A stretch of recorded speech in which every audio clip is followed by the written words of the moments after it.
हरे कृष्णा। श्री मना शिक्षा का दशम श्लोक में स्तव माला। हे वृंदावनेश्वरी, मैं आपकी वंदना करता हूँ।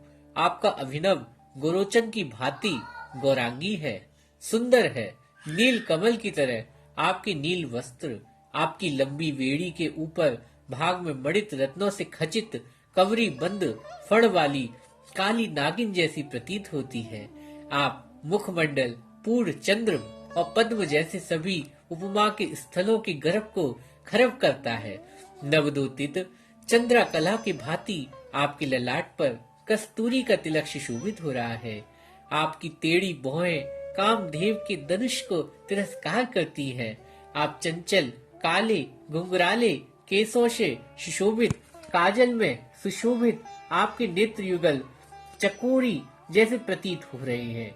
आपके नेत्र गुल युगल चकोरी जैसे, तिल कुसुम जैसी आपकी प्रफुल्लित नासिका के अग्रभाग उत्कृष्ट मुक्ता सुशोभित है।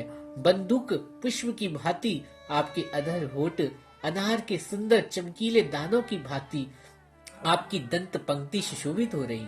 रत जड़ित स्वर्ण पद्म की कड़िकाएं आपकी कड़भूषण है। आपका चिंबुक कस्तूरी के बिंदु अनंत शोभित तथा आप स्वयं रत में कंठहार से अलंकृत हैं। कमल दंड की भांति अतिशय सुंदर आपकी दोनों भुजाएं हैं। अलंग भूषण विभूषित तथा आपकी कलाइयां मणिबंध इंद्रनील मणि निर्मित सुमधुर ध्वनि विशिष्ट कणंक द्वारा सुशोभित है। आपके कम कमलों में अंगुलियां रत्न जड़ित अंगूठियों से सुशोभित हो रही। आपके स्तन युगल मनोहर महारों से विभूषित, आपके हृदय पर विराजित हार के बीच की मणि रोमावली रूप भुजिंगनी के मस्तक पर रत्न की भांति प्रतीत होती। आपका अतिशय क्षीण कूचों के भाव से झुका हुआ मध्य भाग उधर त्रिवली रूप लता मानुवेतिष्ट हो रहा हो। आपका विशाल कटि प्रदेश मणिकमय किंकड़ियों से परिशोभित, आपके उरु युगल स्वर्ण कदली के गर्भ को चूर करते। आपके सुंदर दोनों घुटनों की शोभा पीत वर्ण के रत्नों से निर्मित समुदुग ढक्कनदार पिटारी की शोभा तिरस्कार करते और सुंदर रुंद झुन बसते हुए नुपुरों के युक्त आपके चरण युगल शरत काल के प्रफुल्लित लाल लाल पद्म पुष्पों के द्वारा निराजित हो रहे। आपकी शीत चरण कमलों की नख छटा करोड़ों पूर्ण चंद्रमा के सौंदर्य को भी मात दे रही। स्तंभ स्वेद अष्ट सात्विक भावों से विभूषित श्री कृष्ण के प्रति आप कटाक्ष के संचालन द्वारा आपका अनंग तरंग उछलित हो रहा। तदंतर श्री कृष्ण के साथ मिलित होने पर आप अपार आनंद उपभोग करती। अतएव हे वृंदावनेश्वरी, ऐसी गुणवती आपकी वंदना करता हूँ। हे श्रीमती, समुदित महाभाव माधुरी द्वारा आपका अंतकरण विवश हो गया। आप में अविशेष प्रकार की नायिकाओं के लक्षण विद्यमान रहने से आपकी भाव भंगिमाओं के दर्शन सभी आश्चर्यचकित हो जाते। सब प्रकार की नायिकाओं में जो माधुर्य आदि सारे गुण, वे सभी गुण आपके श्री चरण कमलों के निर्मंचन करते। लक्ष्मी जी के लिए भी प्रार्थनीय सौंदर्य आपके श्री चरण कमलों के नख प्रांत विराजित है। आप गोकुल में समस्त रमणी साम्राज्य की शिरोभूषण कुसुम मंजरी स्वरूपा, आपकी मंद मधुर हास्य कलिका श्री ललिता आदि सखियों की जीवन नौषधि रूप है। आप अपने चंचल अपांग भंगी रूप से माधुर्य बिंदु द्वारा श्री कृष्ण को उन्मादित करती।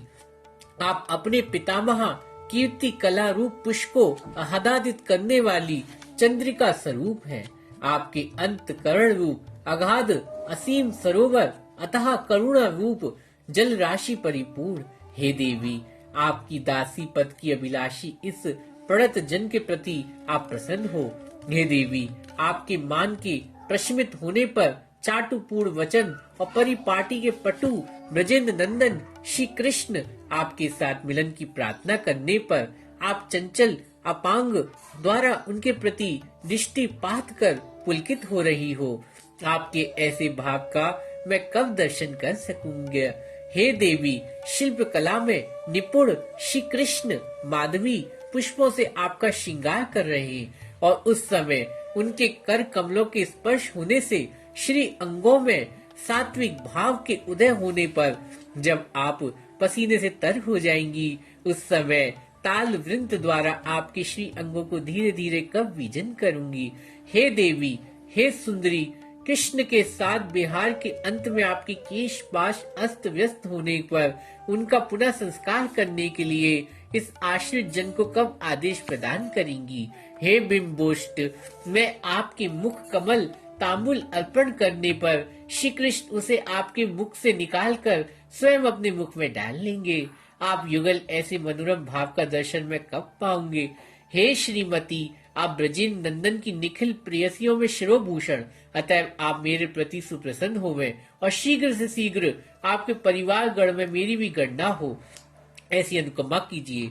हे वृंदावन चक्रवर्तनी, मैं बारंबार आपकी श्री चरण कमलों में कृपा की भीख मांगती हूँ। आप कृपा कर मुझे अपनी पाल्य दासी बना लो। आपके माननी होकर जब ब्रज की श्री कृष्ण आपको आपकी प्रिय दासी जानकर मुझे मेरे समीप आपसे मिलाने के लिए कितने ही प्रकार के चाटुकारी बड़ी बातें करेंगे, उस समय मैं उनका हाथ पकड़कर आपके समीप लाऊंगी। अहो स्वामिनी, आपको मेरी ऊपर ऐसी कृपा कब होगी जो सौभाग्यवान व्यक्ति वृंदावनेश्वरी श्री राधिका के इस चाटु पुष्पांजलि नामक पुस्तक का श्रद्धापूर्वक पाठ करते वे शीघ्र श्रीमती राधिका के कृपा पात्र हो जाते हैं। इस प्रकार स्तोत्र सेवा परिचय द्वारा श्रीमती राधिका जी का भजन करना चाहिए। और श्री रघुनाथ गोस्वामी जी यहाँ तक कहा है, हे प्राणेश्वरी, श्री राधिके श्री लक्ष्मी देवी जी के भी जिनके चरण कमलों के नखाचल सौंदर्य बिंदु प्राप्त करने के सामर्थ्य नहीं, ऐसे आप यदि मुझे अपनी लीला आदि के दर्शन योग्य चक्षु प्रदान ना करें, तब इस दुख रूप दावाग्नि जलते हुए जीवन से मुझे क्या लाभ। हे वरोहु, मैंने अब आपकी अप्राकृत लीला आदि के दर्शन, आपकी सेवा परिचर्या, अमृत सागर की प्राप्ति आशा निश्चय ही अत्यंत कष्ट पूर्वक जीवन धारण किया, किंतु अब भी यदि आप मुझ पर कृपा ना करें तो इस प्राण धारण ब्रजवास से अधिक क्या कहूँ। श्री कृष्ण भी मुझे कोई प्रयोजन नहीं। सौभाग्यवश भगवान भक्त की अहेतु की कृपा से यदि किसी व्यक्ति की ब्रज भाव व्रति उदित हो जाए तो उसे रान अनुगीय श्री गुरुदेव से अपना संबंध जानकर अपने योग्य सेवा साधन के लिए सर्वप्रथम उन्हीं गुरुदेव के स्वरूपगत तत्व मंजरी पदाश्रय कर भजन साधन को जो जी जान से जुट जाना चाहिए। भजन साधन करते करते मंजरी की कृपा होने पर सखी निकट सेवा प्राप्त होती। पुनः सखी परिचय करते करते उनकी कृपा से वृंदावनेश्वरी श्रीमती राधिका जी की साक्षात दर्शन मिलता। फिर उनकी कृपा होने पर युगल लीला में सेवा प्राप्त होती। सब कुछ निष्कपट दीनता लालसा अनन्य मनता से सिद्ध हो जाता है। हरे कृष्णा।